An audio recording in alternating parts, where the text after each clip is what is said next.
What's up, everybody? Welcome to the Sansom Sports Media Podcast. We're your hosts, Hunter and Michael, coming at you after all of the NFL chaos in the division race. College football playoff championships tonight at 7. Oh, that's still going on? Apparently, we're going back to college football, even though it's been off for 2 weeks. Yeah. And then, obviously, college basketball is ramping up. We've got a ton of movement, a ton of stuff to talk about. Mike, how's it going? It's rough. It was a fun season for our Chicago Bears, but tough ending, and just as tough ending for Sean McDermott of the Bills, who apparently is no longer going to be the head coach of the Buffalo Bills. Yeah, so if you're listening to this on Monday, you may not know yet, but McDermott did get fired by the Bills. They said that there were opportunities on Saturday for them to win, and they needed to move on to try to save this quarterback. It's interesting to me because, before McDermott got there, they rarely contended at all.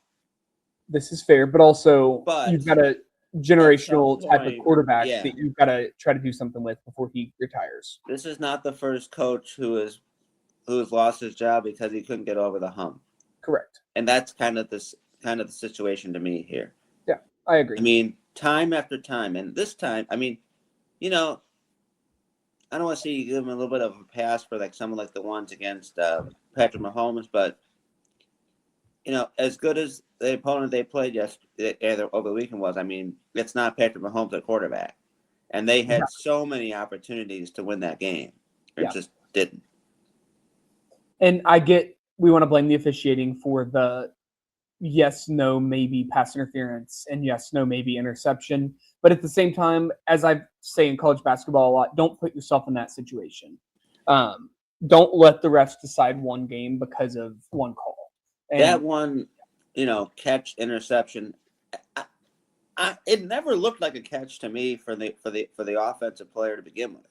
And the receiver didn't even look like he thought he caught the ball. He had his head down how did I let that happen? Kind of a thing. He knew what happened. Yeah. And then it's much different than what last night was with I think it was the Bears. The Rams receiver that caught the ball. Yeah. He caught the ball and had his knee down, and that was very different. He had way more control of the ball. Yeah. So I know that a lot of people are comparing the two, but I don't think they're the same thing. And I'm a Bears fan, so yeah. If Mike isn't saying it should have been an interception, nobody should. Had two blowouts. Not blowouts, but Patriots handled the Texans and the interception machine that C.J. Stroud is pretty comfortably. And that pick six was so bad. I don't know. That's one of those you just got to either eat it or throw it away. I don't know what he was thinking there. Yeah. I don't know, but as we all expected, we're getting the Broncos and Patriots in the just what I expected. Conference championship game. No Mahomes, no Burrow, no Allen, no Herbert, no anybody. We get Jared Stidham, I think, is going to be the quarterback for the Broncos versus Drake May. Right, because Nix got hurt. Yeah, he broke his ankle on the second to last play.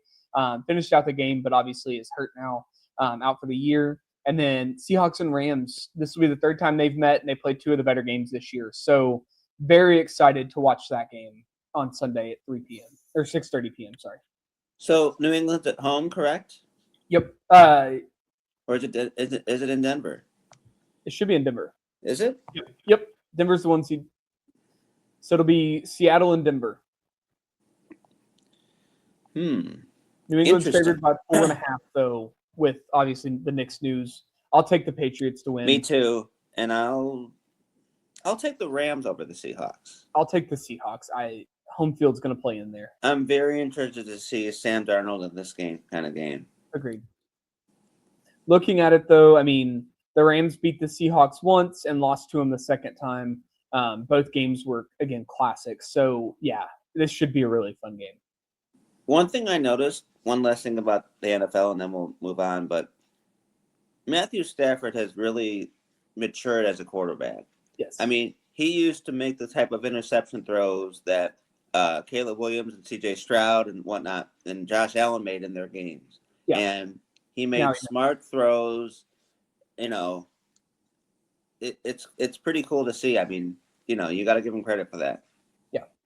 Agreed. And I mean, that's why he's 40 years old and still running playoff That's teams, crazy to me. conference championships. Yeah. 40 years old. Absolutely wild to see him still just kind of churning along there. Yep. But he's still got it in him, so he'll keep playing until he doesn't. So moving on to some more more football. College football tonight, national championship. What decides the game?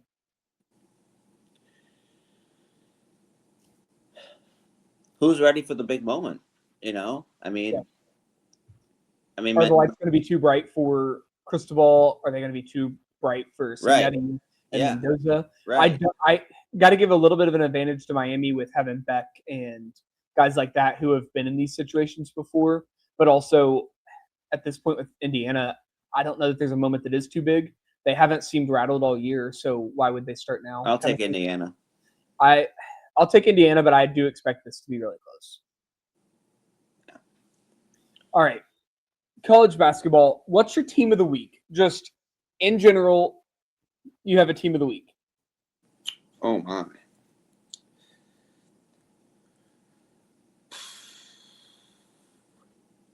You almost have to say Kentucky. I mean, with the kind of wins they got, to almost kind of save their season in a way.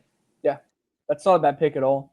I mean, you have an 18-point come from behind win against LSU, and then you have a 17-point win against Tennessee, which is even a tougher opponent. Yeah, and both were on the road. Both, I believe, LSU still Q1 for a road game. So 2 quad 1 wins. The Tennessee win, obviously, being absolutely elite. They jumped. We'll get to brackets in a minute, but I mean, they jumped a solid 7 or 8 spots for me. Overall, seed list wise, actually, I think they may have jumped a little bit more than that. They went up to a 7 seed for me.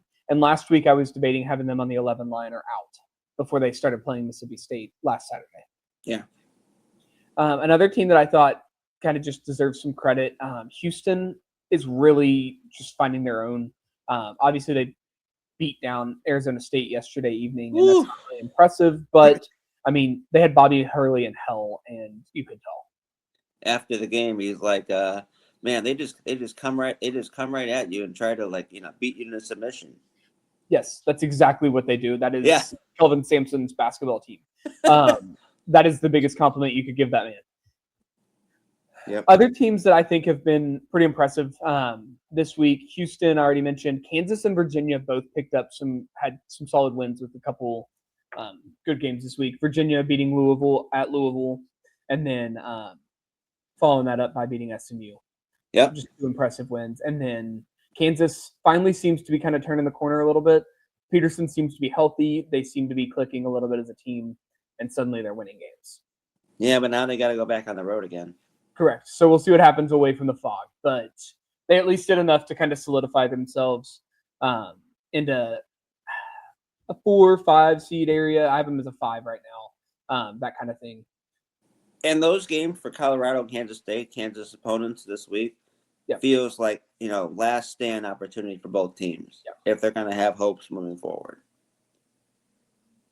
Agreed. I don't really think either do, but they're definitely going to make it challenging for Kansas, and they should be pretty desperate. Yeah, at some point you got to beat someone. Yeah, exactly. All right. I'm going to put up some brackets or some resumes here.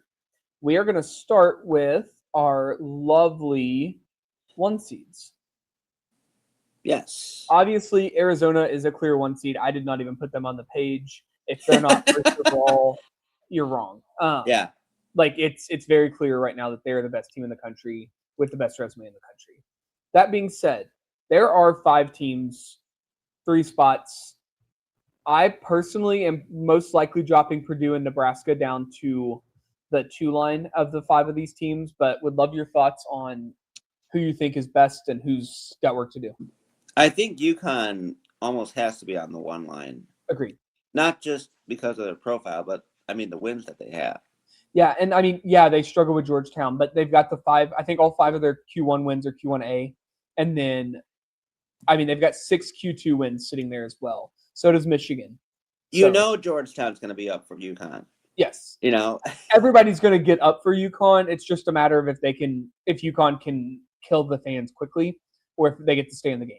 I mean, UConn is the major team in that conference that you can get quality wins from, and almost not quite the only one, but St. John's again might be a quality win now, but it's not a clear cut. Oh, they're amazing. If you want to really jump your resume, you got to beat UConn. I mean, here's the thing. So UConn, do we have the Q1? No. Okay. So yes, they're 5-1 in Q1. 4 of those wins are Q1A. All of them away from home. Illinois, BYU, Florida, Kansas, all in the running for top 16 overall seeds. Exactly, and those are 3 of those teams are going to be projected seeds when my bracket comes out later today. One of them falls to the 5 line, but that's absurd. Let's take a look. I mean, here's the thing with Michigan. They've blown a lot of opponents out. Yeah. But I mean, their only Q1A win, I think, is Gonzaga. Yep. And that's a great win. Anytime you beat Gonzaga by 40, yes, you can hang your hat on that. But it does bring up some questions, especially now that they've kind of come back to earth a little bit. If you take that Vegas trip out, this team's a lot more, not average, but like a lot more normal than what they had seemed when you put the Vegas trip in. I mean, their next best wins are Auburn and Nova, which are, not bad, but when you're talking about a team like UConn that's got the 4 protected seeds victories already, it's hard to kind of do that. Nebraska, 4-0 in Q1A. Yeah. To me, they have to be a 1 seed right now. So and they're undefeated. The catch with Nebraska is their metrics are just so poor. Right. And obviously they're not poor in a national sense, but when you're comparing all these predictive metrics and you see a KenPom of 13, a T rank of 16, BPI of 19, that really puts pause on it, especially when you consider that out of conference strength of schedule at 274. Purdue is an interesting case. 6-1 in Q1, 3-1 in Q1A, wins over Alabama, Texas Tech, and Wisconsin. Yeah. All very respectable. Agreed. Obviously. So their result-based metrics, 2, 5, and 5. Predictive, 6, 4, and 5. I mean, they're right there. Yeah. And that's more what you see for a 1 seed type of resume. For our Nebraska fans that might be listening, comparing Purdue and Nebraska right now is a really good exercise. And then comparing UConn and Nebraska is another really good exercise, especially both of them having 4 Q1 wins. Nebraska, obviously, you're undefeated. If you remain undefeated for the year, you're going to be a 1 seed. You're going to be the number 1 overall eventually. Now, but you got to get those predictives up. Duke. Yes. 5-1 in Q1A. 8-1 in Q1 overall. Wins. I have them as the 2nd overall seed. They are 9-1 away from home with 6 true road wins. Yep.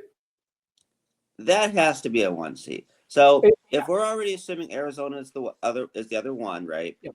I would take Duke, Nebraska, UConn. I don't hate it.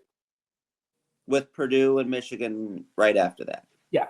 And there is a bit, it's not a crazy drop-off, but there is a bit of a drop-off after these 5 for the rest of the 2 seeds. You're going to have teams like Houston. I understand the metrics, but I also look inside and, to what to see what's in there too. And I just like all the wins away from home that Nebraska and Duke have. Agreed. So that's why I went the route that I did. Yeah. Again, there's not really a wrong answer out of these 5. Now, if you're going to put Gonzaga on the 1 line, we're going to have issues. But if it's one of these 5 plus Arizona, you're not in a bad spot at all. You can make arguments. I'm going to have Nebraska probably as number 5 overall, with Purdue falling in at 6 there. But Duke number 2 for me, Michigan 3, UConn 4th overall. Actually, we're going to go UConn and then Michigan. Sorry. One of the things right there. Go ahead.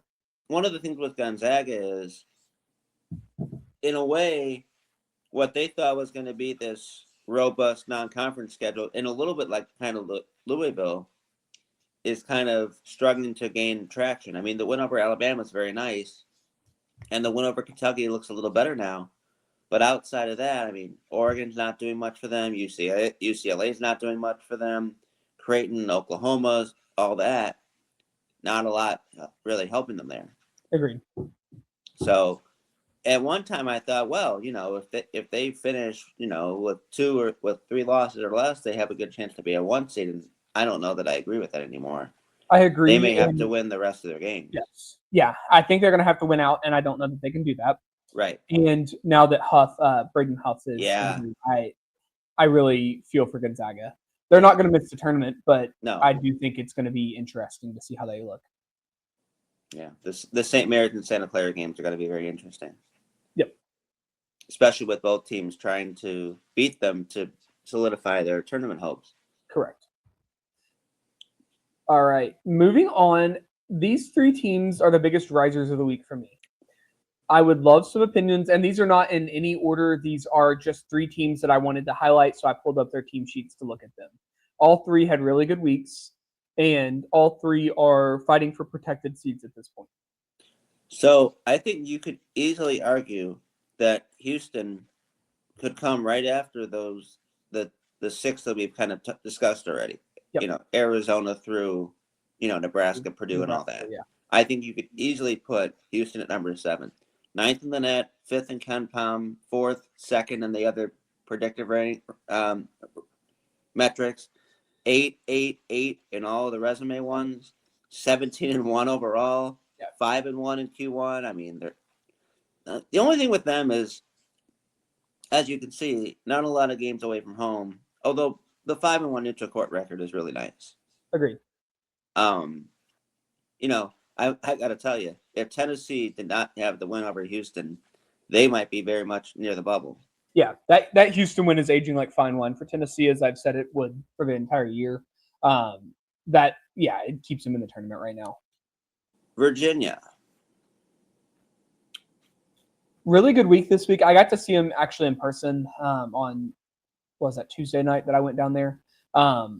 They looked really good against Louisville. They dictated their style, and they really just did what they needed to do to win that game. 3, 4 seed now, you have to think, right? I mean, 16-2 overall. So I've got them penciled in right behind Florida as the first 5, but I think there's a argument for any of BYU, Florida, or Virginia to be down on the 5 line, and then the other 2 to be up. Mm-hmm. Florida's another team that if I would have been smart, probably should have put them on here. They've got three wins in a row against AP top 25 teams, which I know the AP doesn't matter, but it kind of is a telling stat that, hey, you've got 3 teams that are highly regarded that you've just beaten back to back to back. One of those was Vanderbilt at Vanderbilt. Virginia, for me, has moved up to my near lock category, so it won't take them too long to be a lock for them. Probably 1 or 2 more wins, yeah. 3. It's the ACC, so there's more opportunity for landmines, but fair enough. Since they don't play as slow of a style as they used to under Tony Bennett, the odds of them dropping one of those bad games is a lot less.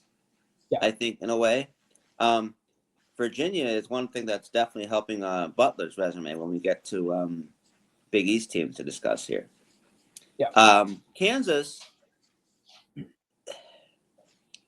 their issue also kind of is the record away from home. But overall, look at the strength of schedule. 2. The second. Yeah. You don't see that very often. Especially out of some of these Power 5 teams this close to conference play having just started. A lot of the time, those top spots are your teams like Jackson State or whoever have played those 19 quad 1 games and gotten beat by 40 all the time. So seeing them at 2 and 16 is really impressive. People are asking, why is UCF, at 14-3, maybe behind Kansas, who's 13-5, even though UCF beat them? Yes. The strength of schedule is the major reason why. Kansas. You can have 5 losses when you play that schedule. Kansas is 13-5 against the second-ranked strength of schedule. I don't have UCF's up, but it's like in the 50s or 60s or so. Yep. So it matters, folks. And UCF, outside of the Kansas win, doesn't have anything else, I think, in Q1A. And Kansas, I think, has 2 wins in Q1A. Correct. And UCF is 66th overall in strength of schedule. There you go. 2-3 in quad one. And yeah, like you said, I mean, they've got the Vanderbilt loss that was Q1A, but no Q1A wins other than Kansas. Yep. And I mean, your best win is at Texas A&M right now. Besides the Kansas one, right? Yeah. They've got Iowa State and Colorado both on the road this week. Really important week. That'll be interesting. At least split. Yeah. Iowa State's down. They have had a rough week. Yep. I would expect to see them come out hot, but I think you keep it close with them, and then you beat Colorado, and you're in a really good spot. Yeah, but if you lose two of both games, you start to get a little worried. Absolutely. If you lose to Colorado this year, you are concerned very much. Yeah, Colorado was just not good. I know that we talked about this 2 weeks ago. They were 10-3 against what at the time was the 275th ranked strength of schedule overall. Yep. And didn't look very good in it. And it hasn't gotten better. No. But yeah, those are the three risers that I wanted to be able to kind of touch on this week. And then moving across here, we got 5 teams that have dropped significantly this week.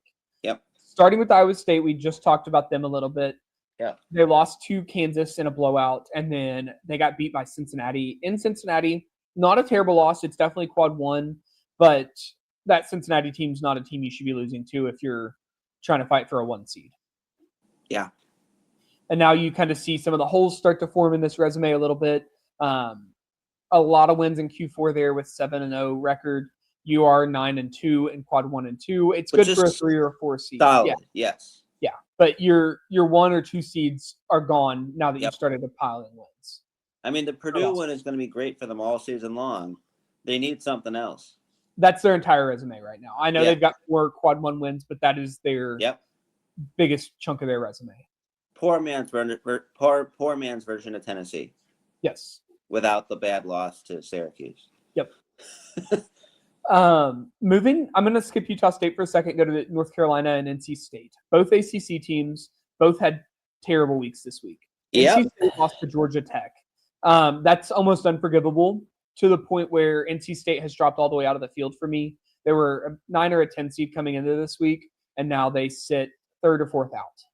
I mean, the 34 in the net, the 30 in Ken Pound, the 28 and the other predicted look very nice. The strength of schedule is not bad. They played a pretty good non-conference strength of schedule, but those resume metrics, especially strength of arm and wins above bubble, 59 and 62, that's not good. Obviously 0-5 in quad 1 is terrible. Yeah. And the best thing that they were able to say before they lost to Georgia Tech was they hadn't lost any game outside of it. And then the only reason why that loss to Georgia Tech is now Q3 instead of Q4 is because Georgia Tech beat them and jumped up because of that. Yeah. And that'll be one that probably hovers between 3 and 4 all year. And I mean, there was a little bit of a parlay effect or a little bit of a pile-on effect in that it really affected Seton Hall. I mean, not only did Seton Hall lose at home to Butler, but they just saw their best win take a really big hit. Yep. And this is the concern we had with Seton Hall, even as well as they were playing.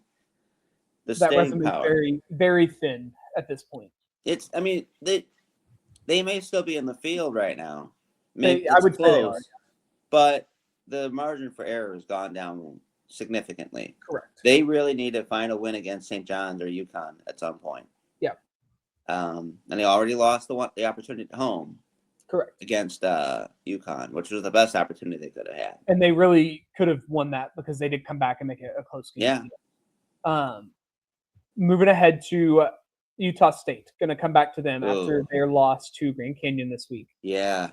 Unfortunately for them, Boise State is 83rd in the net. VCU is 55th in the net. Both of those are wins, but those are Q2 wins at this point, right on the border. Mm-hmm. Teams don't get in without a Q1 win. So for Utah State's hopes, you have to beg that one of those 2 games flips back to Q1.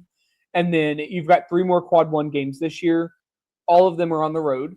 None of them are at easy places to play. You're going to have to find a way to win at least one of those, if not 2. Or just switch their uniforms to UNC. Well, UNC had the one Q1 win. I know. So I did look it up because I was wondering that as well. But yes, if we did switch it, that might help. But no, I think it's a pretty decent team. Grand Canyon's a tough place to play at. Yeah. And they were ready for that. They filled it Yeah. up and they made it a great home court, which is why they're in the Mountain West to begin with. And Grand Canyon is starting to play better basketball as a whole themselves anyway. Yep. Yeah, they're starting to figure it out. I think moving up to the Mountain West took a little bit of time to adapt, but they're getting there. Looking at Utah State, though, you've got predictive averages right around 27. Resume average close to 30, 32. Still fine. You're a tournament team right now, but that 0-1 in quadrant 1 is really going to hamper you. And for now, I have Utah State penciled in on the 8-9 cutoff just because somebody has to go there and none of these teams are good in that area. But they could drop quickly, especially if they continue to lose to, let's say, a UNLV or a Colorado State this week. Or I was going to say, and now, not that they wanted to take some kind of a loss to a San Jose State or something, now they really can't. Yeah, you're razor thin margin for error here. Going to need to – you've got 2, 3, 4, 5, 6, 7 – all right, you've got 7 quad 3 games left. You got to win all 7 of those. North Carolina. Let's do it. Oh, man. This is why Mick Cronin complains about having to come across to the eastern side for UCLA. It's the same stuff that Hubert Davis and the Tar Heels just went through. Yep. You go out to Stanford, you go out to Cal, both of whom are better than preseason expectations. Both of them were quad 1 games, but you blew the Stanford game in a game that you really should have won, and then you let Cal dominate you up until towards the end of the game you came back. Right. Not a great week. No. Big drop from UNC from a 4 seed all the way down to penciled in suddenly on the 6. You're now not fighting for your protected seed. You're fighting to kind of find some footing and stabilize a little bit. 500 in the first 2 quadrants. Still obviously a tournament team, but I dropped them from being a near lock to just good shape because those are not the metrics of a team that's about to lock up a spot. Agreed. I mean, if you want to look at a near lock, look at Iowa State. I mean, those are the metrics of a team that's close to wrapping up a spot in late February, not middle of January. Yeah. So, I mean, lots of time to fix it, but that definitely kind of puts a ceiling on what you're going to get. Yep. I think any 1 seed conversation is gone now for North Carolina. Any 2 seed conversation might also be gone, even though if you do beat Duke twice, you probably could get there. I think at this point they may need to beat Duke to just get back into the 4 seed area. Yeah. 1 win, you're going to have to beat Duke once if you want a protected seed. Yeah. If you beat them twice, maybe we have a 2 or 3 seed conversation, but you're going to have maybe Virginia is good enough, depending on how they turn out, to kind of get them there if they beat them. But not looking at North Carolina's schedule, I don't know, who they play. Let's see, down the road. They're at Virginia on Saturday, so they do get that. That's a really big opportunity. They have Duke. I know that. At Miami, Florida will be a Q1 game. That's not, booming enough to boom them up that much. No, but it might be Q1A. Right now, it's their 30th or 31st in the net, so Miami just needs a spot to be a Q1A win. On the road. They'll get Louisville and Clemson at home. Those are decent ones. They have Duke twice. Yep. And then the Virginia game plus the Miami one you mentioned. And theoretically, I don't think it'll stay this way, but right now Syracuse is technically Q1 at home as an even 75. Or at Syracuse, sorry. Right. So, I mean, there's plenty of opportunities here. The ACC is much improved over last year, and that's really going to help teams like North Carolina, Virginia, Louisville, those kinds of teams in the middle of the bracket be able to kind of jump up a spot or 2 compared to what they were able to do last year. That's crazy that Syracuse is still 75th in that. They just lost to Boston College. They had the win over Tennessee, though. I know. So that's probably why. Yeah, that'll do it. Final team up here on this graphic that I wanted to touch on today, Auburn. Not a great week. You lost by 10 to Missouri in Columbia. Not a terrible loss. But when you kind of extrapolate it out, you just beat South Carolina at home by 4. You did beat Arkansas, which is a huge win.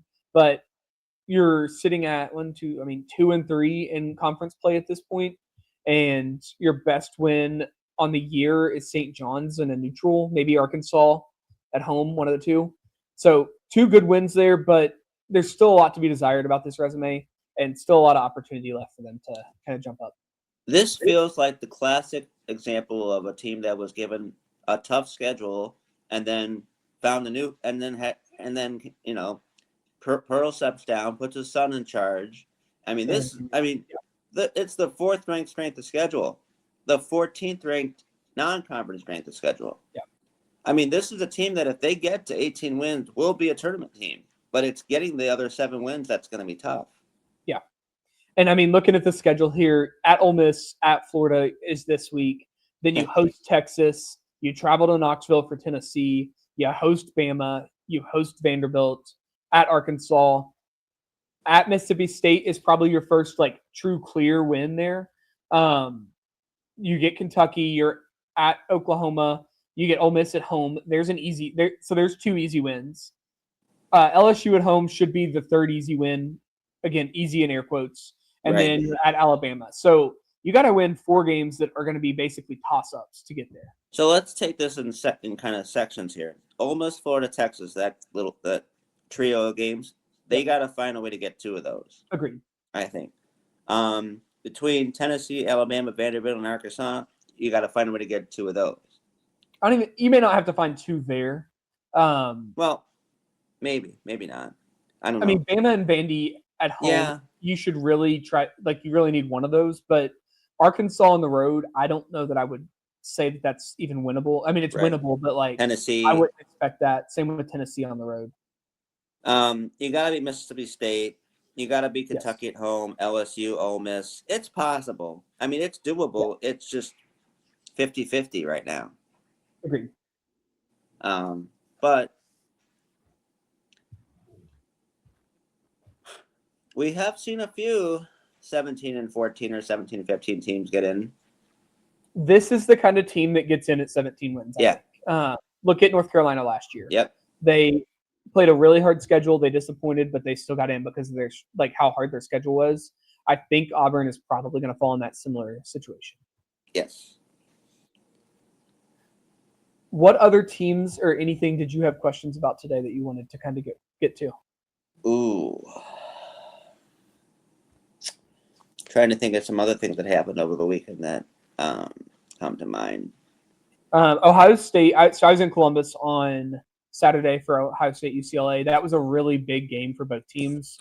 UCLA did fall and they did not look good. So kind of puts the damper on their season. But Ohio State suddenly is sitting about a 10 seed at this point. Yeah, I mean, I could see that. The Big Ten is just interesting. I mean, there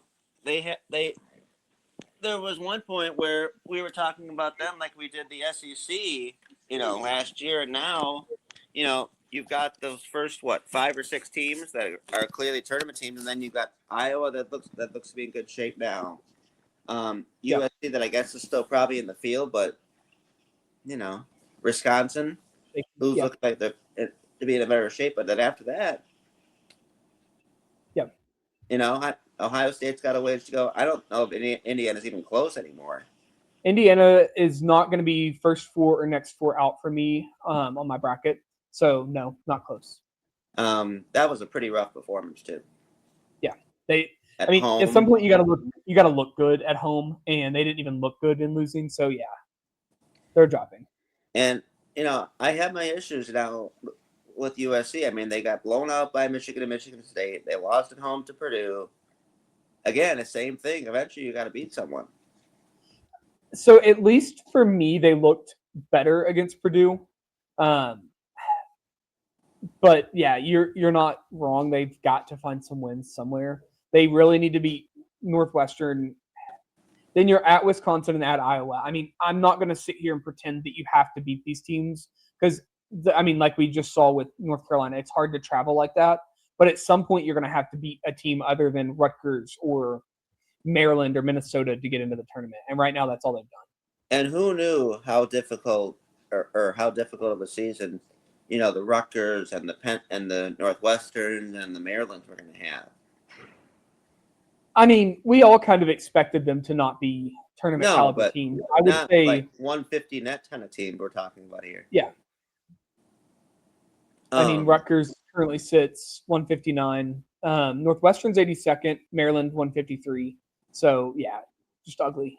So I have USC, Iowa, Wisconsin all in the good shape category. After the the Purdue, Illinois, Michigan, Michigan State, I did lock Nebraska. So congratulations, Nebraska fans.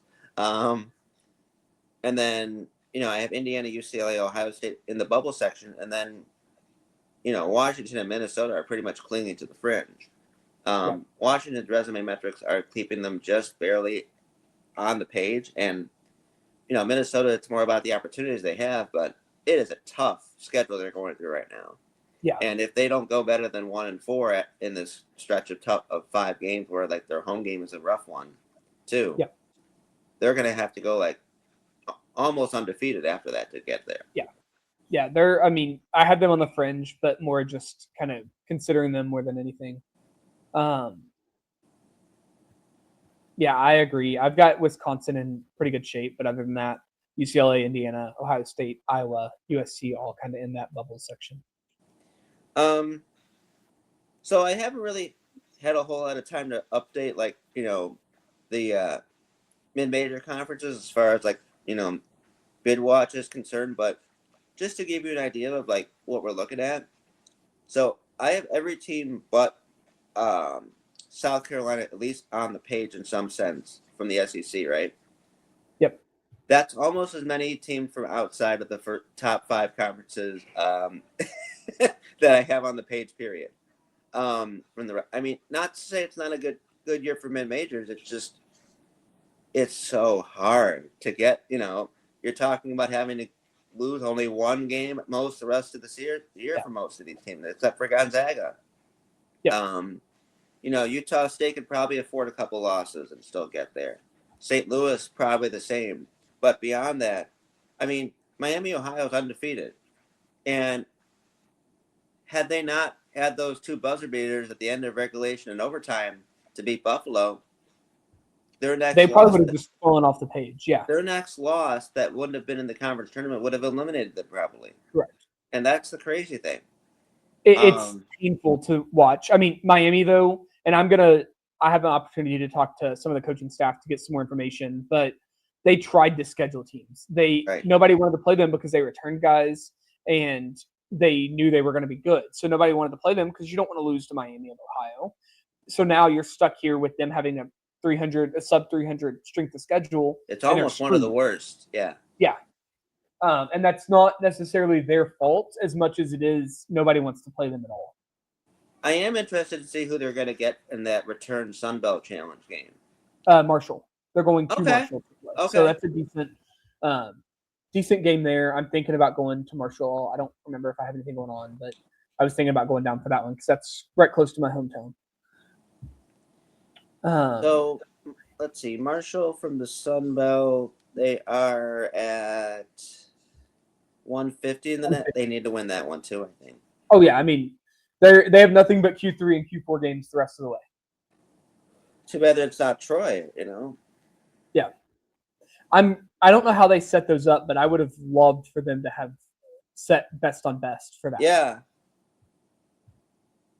They need to find some kind of little bracket buster weekend in February again. Leave one non-conference game open for it, and then you can. If Loyola and San Francisco were able to find a way to schedule a game within 48 hours years ago in the COVID year, you got to figure something. It could even be a fun little Friday, Sunday, MT kind of a thing, in different places. But if the big schools aren't going to play, you got to find a couple other small, games that'll kind of help your profile somewhat. Exactly. Yeah. So I'll be very curious to see what happens with kind of Miami the rest of the way. I don't know that they have an opportunity outside of just winning out, maybe losing once in the regular season, but that's still going to be tough. So I'm guessing the game against Marshall is somewhere in between the 3rd and the 14th. Is that right? It's the 7th. 7th, yeah. Because I see the window in between the 6th, the Buffalo and Ohio game, so I had to figure it must have been somewhere in there. It's not it's fitting in Nornsville, but yeah.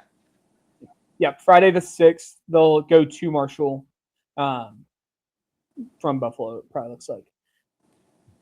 Another team that I added after this weekend that wanted to give some credit to was Butler. Yeah. They Virginia win looks like a gold mine for them. Yes. And then beating Seton Hall, like we talked about a little bit ago, that was a very poor loss from Seton Hall, not because Butler's terrible, but because Butler's a bubble team that they now just lost to on their home court. At home. Butler now has suddenly jumped all the way from maybe there's a chance to actually, in like my bubble picture, probably going to be in the next 4 out today. Yeah. And then Cincinnati, moving across conferences here, but Cincinnati in the Big 12 beat Iowa State at home this weekend. Best win since, I think, 22 for the Bearcats. Monumental type of program season win for them. They made it to the page.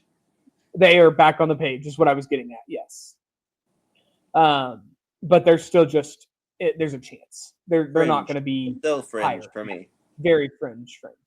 I mean, I have Cincinnati, Kansas State, West Virginia, Arizona State, and Colorado all hanging on the fridge. I just have West Virginia and Cincinnati hanging out there with Baylor. Okay. I've gotten rid of the other ones at this point. Baylor I have up on the bubble section at least. So I have Baylor on the fringe, and then Cincinnati and West Virginia in my there's a chance category where it could happen, but also I don't think it will. TCU in a tough spot. TCU, yeah, you can't lose to Utah. Somebody in one of the group chats I'm in said that Utah just put a shotgun through TCU's tournament hopes, and that really resonates because that was terrible. Yeah, I mean, you got that loss plus the New Orleans loss. You're in trouble. Oklahoma State needs to find some quality wins, man. It is the most empty resume I've ever seen. That is a team that might need 20 wins just to get to the tournament, just because they've played nobody. So, and it's hard to find those wins. Correct. So I've got a couple more locks than you do. I've got Duke locked, Nebraska, Michigan, Purdue. Moving to the Big 12, Arizona, Houston, Iowa State, I went ahead and locked before Saturday. And then Big East, UConn, SEC, Vanderbilt. So I locked Arizona, UConn, and Nebraska. Sounds about right. I'm a little bit more, I guess, bold with mine right now, which I don't know if that's a good thing or a bad thing, because some of these teams, I don't know that they could actually lose out and get in, but I went ahead and locked them, not thinking about it. And so now here we are. To be fair, I don't think Arizona's going to start out or whoever it is going to start out 17-0 and then lose the rest of their games. But yeah, I mean, if we have like a Michigan losing every single one of their games, it's history. I will just take the loss. It's fine. But yeah, I agree. I think BYU's in a good spot in the Big 12. Villanova is actually in a really good spot for the Big East. St. John's probably getting close to that near lock area too. Yep. Moving to the ACC, Clemson very close to being a lock, as is Virginia. And then North Carolina will drop down to good shape for me rather than being a near lock. I've got Michigan State and Illinois as near locks. BYU is a near lock, and then Arkansas and Gonzaga to round it out. Illinois is looking like, and I feel like I say this it's starting to look like a pretty solid team. Yeah, they are.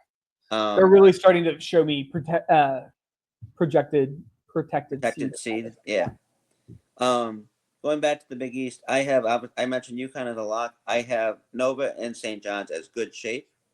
And then it's Seton Hall, Creighton, Butler on the bubble, and Xavier on the very fringe of the bubble. You're better than me. I do not have Xavier Urban on the bench. And that's it. Yes. I don't have anyone else. Providence, not close. I don't even have to mention Marquette or DePaul. Georgetown, good effort. Came up short. You're still done. Not going to happen. Yeah. Yeah, Georgetown is officially eliminated for me. No shot after losing that game to UConn that you're going to do it. So they're done. Any other questions or teams or any comments you wanted to make? Other teams that we haven't addressed? I do think Santa Clara's win over St. Mary's was actually more impactful than we might think. I think that, it gives them a decent collection of wins. The problem that they still have are the bad losses. But, if they can find 2 wins between, St. Mary's and Gonzaga this year. They have a real shot. Agreed. So if they either can sweep St. Mary's or take one from Gonzaga, they have a real shot to make it. Yeah. And St. Mary's now, they really cannot afford any bad losses, and they need to get something else in that conference of note. Agreed.